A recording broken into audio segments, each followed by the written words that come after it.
Okay. All right. The thing is, I'm now doing the wars. Oh yes, here's. So the war is now over, May 6th or so, and they sent me to a camp where all the American prisoners were released. I think it was Lucky Strike, and that was back where I started from, by Rio Pass up to New Rouen, outside of Rouen, where they had these tent cities. Now what happened was they gave me a big piece of paper, and I got off the train in Paris. As a soldier, didn't need a ticket. I got off the train in Paris, and I started walking around. And there was a place for soldiers to sleep overnight. Anyhow, I got lost for 6 days and had a hell of a good time in Paris. When I finally arrived where I was supposed to, how come it took you so long? And I said, well, there was no way anybody could check. Where did you sleep? They had that facilities where people could sleep, like hostel-like situation. Didn't have to pay, and every day they would issue. You see a box of cigarettes.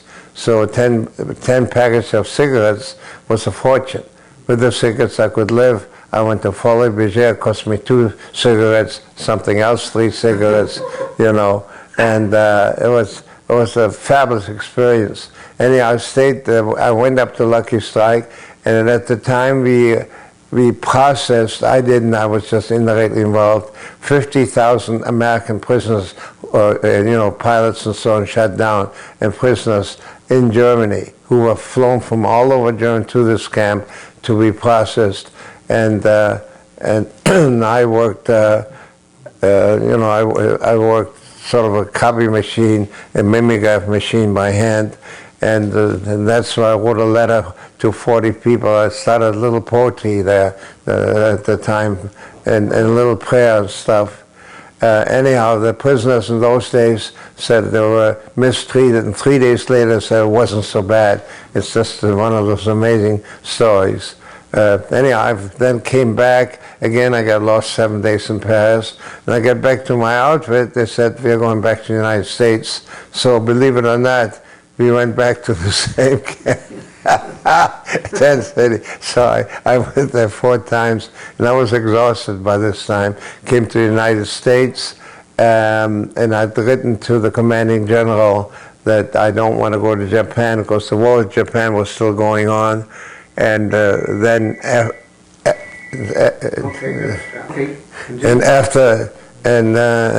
the war was over, I was in Missouri, Fort Leonard Wood, Missouri. They asked me where I could be an interpreter, and I ended up working with PWs in Camp Perry, Ohio, 4,000. And head of free education, running the nightly broadcasts, and I censored them first. We used Christian Science Manor, the New York Times, and so on. So I really had a chance for 8-10 hours a day to be involved. Also, when the prisoners had visitors, like a cousin maybe in the American Army, a pilot, and they hear the prisoners, well, I had to sit in, so observe. I had censored a few of the letters, and so on. We put out a weekly magazine, and I actually taught a regular class of 80 or 90 guys in American history, using, of course, in speaking German, using just a high school book. And I stayed there for about 3-4 months, and then from there I went to a sub camp. From there I was in charge of trains coming in Indianapolis, Indiana, the trains from Europe full of soldiers. I had a 12-car train, it's probably 5 blocks long. I had to stop it on the dot. I used lights and stuff, and if I missed it by 20 feet, I got chewed out for it. But anyhow, I was out of the Army, very happy. 3 weeks later, I signed up with a new university called Roosevelt University. It was the YMCA College of Chicago, where half the staff broke away, the president with the staff, and started this new college. It was started by unions and Jewish organizations, a non-sectarian school, the only one of the few that did not discriminate based on quotas. whereas at that time the Northwestern University quota was 4% Jews, 4% women. Everybody had quotas. So here was open to anybody who would go, and the school already had 4,000 students. Today has 8,002 campuses, and that's one of the finest schools. The only problem was half of the kids were Jewish, so it was a very tough school. It's like the Chinese students today, you know, you had to be awfully good to keep up. But I majored in teaching, later on history, political science, a minor in German. I spoke that fluently, got my credits. And from there, I went another 2 years and got my master's at DePaul University in history and political science.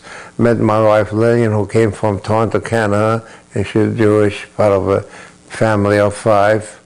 And we got married a year later in '54, went to California. I taught in the public schools. First, a bunch of younger kids. I needed a job badly.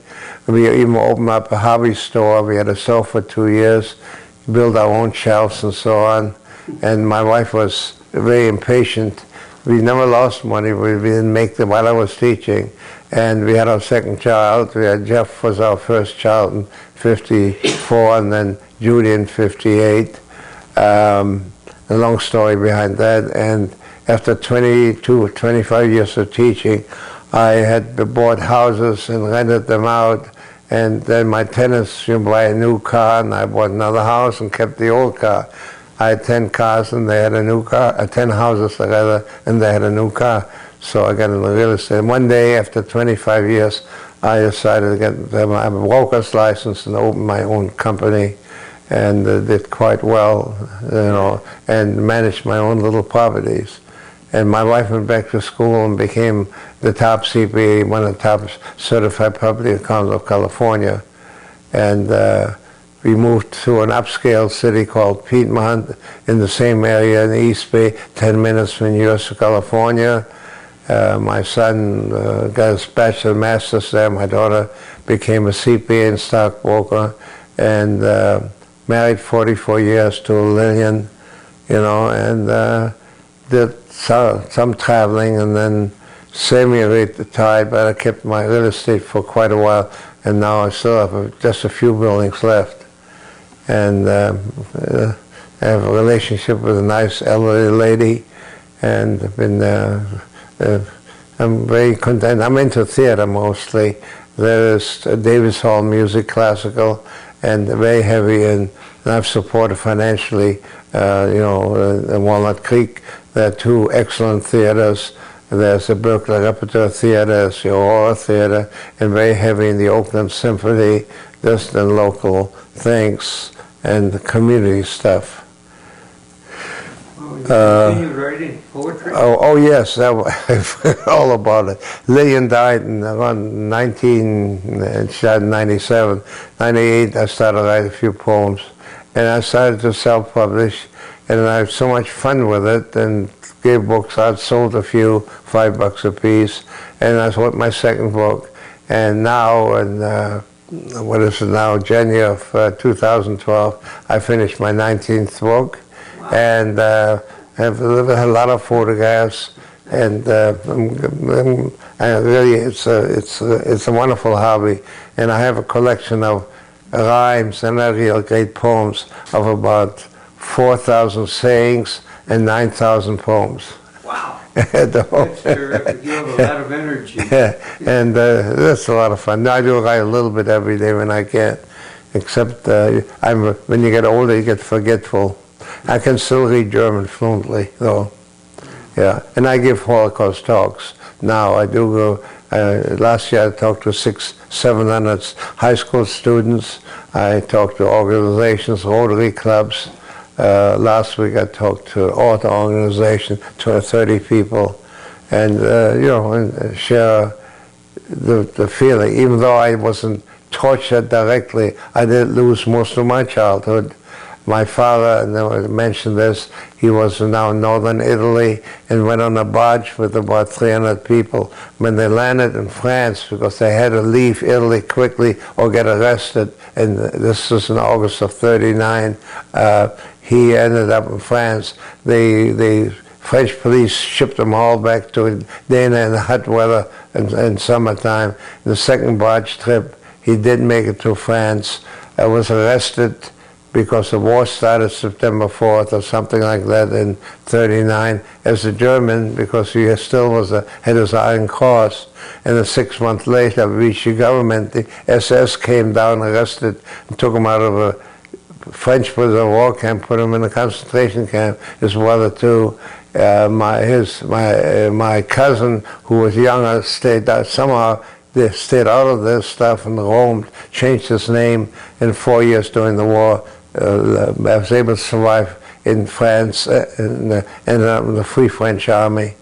And then my dad ended up in Gurs, so did my uncle, and we were able through the Red Cross and affidavits to get him out of the camp into another camp on a ship to Marseille. Ship went to Jamaica or something, got intercepted by a British ship, supposed to go to the French Martinique, the French islands, and then finally came to the United States and died 5 months later in Chicago. So I never really got to know my dad, and he was down to about 80 pounds, pretty. And his brother ended up in Auschwitz. My grandmother, in 71, with the 4 kids, very loyal German, ended up in Auschwitz. And a few, except for cousins, you know, with, indirectly you were hurt. You can't put your finger on it, but there you're wounded in many ways. Okay. Any particular thing you want me to add? No, I think. Yeah. Oh, while I was teaching in school, I did write a few plays for the younger kids. You know, after the writing. In my early life, when I was in Chicago, I would write letters to the editor, and got many of them, probably every city I went into. But I did, unfortunately, because I was teaching and always going to school, I never really had the time. But I did, in '57, when I finished, came to California, I did all my graduate for PhD, except the thesis at Cal Berkeley in history.